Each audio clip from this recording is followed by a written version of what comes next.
Hello and welcome to our series of Wildcat Street tutorials. Today I'm going to be going over how to make an online payment.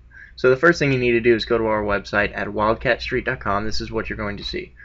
So here you can access frequently asked questions and documents, moving in and moving out guides, but here's what you want. You want to sign into your portal. So you put in your email and your password. And for example, I've signed in as Thomas Jefferson. So here you can see the house ledger. Now, the ledger is for the entire house, so that means that when you see any security deposit, the rent, or any charges, you'll see the amounts for the whole house. So let's say rent is due on July 1st and we want to go in and make a payment. So we have two options. You can make a payment with an e-check or a credit card. I would recommend the e-check because it's quick, it's easy, and it's free. You can make a payment with a credit card, but there is a $25 convenience fee. So let's go with e-check.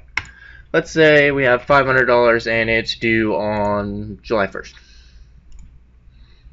But what we want to do is we want to make that payment early because this is our first time using the online system. So you can set it up as a one-time payment or you can set it up as a monthly payment. This would be considered our auto pay feature. If you use the auto pay feature, please be sure to shut it off. We cannot access your auto pay to shut it off, and we cannot see your financial information. So right here is filled in Thomas Jefferson as the account owner name. So let's go with that. Let's say Thomas Jefferson has some money. Put in checking. If you haven't made an online payment before, don't worry, it's very easy. All you have to do is take out one of the checks that your bank has given you, and there will be a routing number and account number on it. So you just put in the information in the corresponding areas, and then you can click Save My Banking Info for next time. So when you put in this information, you need to make sure that the account owner is the bank account owner. So this is Thomas Jefferson making a payment for himself. But that's not always the situation. So let's say Thomas Jefferson doesn't have any money, and his Aunt Judy is going to make a payment for him. So what we want to do is we want to put Judy into right here. And we're using her checking account, and so we put in her routing number and her account number. So she doesn't want to save her banking info for next time because she's making a one-time payment. So we go up here and we make a one-time payment. And we want it to go through on June 20th.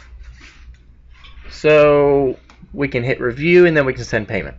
But let's say Judy went to make a payment for Thomas Jefferson, but she never changed his name. So we put in Thomas Jefferson. Now, what's going to happen is that payment is going to go through, and about 3 days through our payment processor, and then it's going to get to your bank. When it gets to your bank, the bank's computer system is not going to recognize that, because what the bank's computer system looks for is the account owner name, the account number, and the routing number.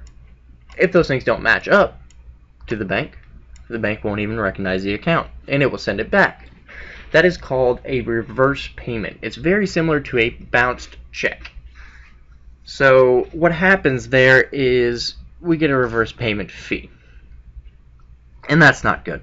So let's say you weren't being cautious and you made the payment on July 1st. So now, about 5 days later, let's say July 5th, July 6th, the payment you think has gone through, but the bank kicks it back about July 5th. Now you have a reverse payment fee and a late fee.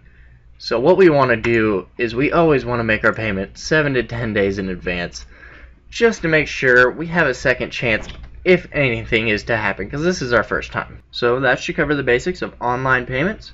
Thank you for joining me in this Wildcat Street tutorial.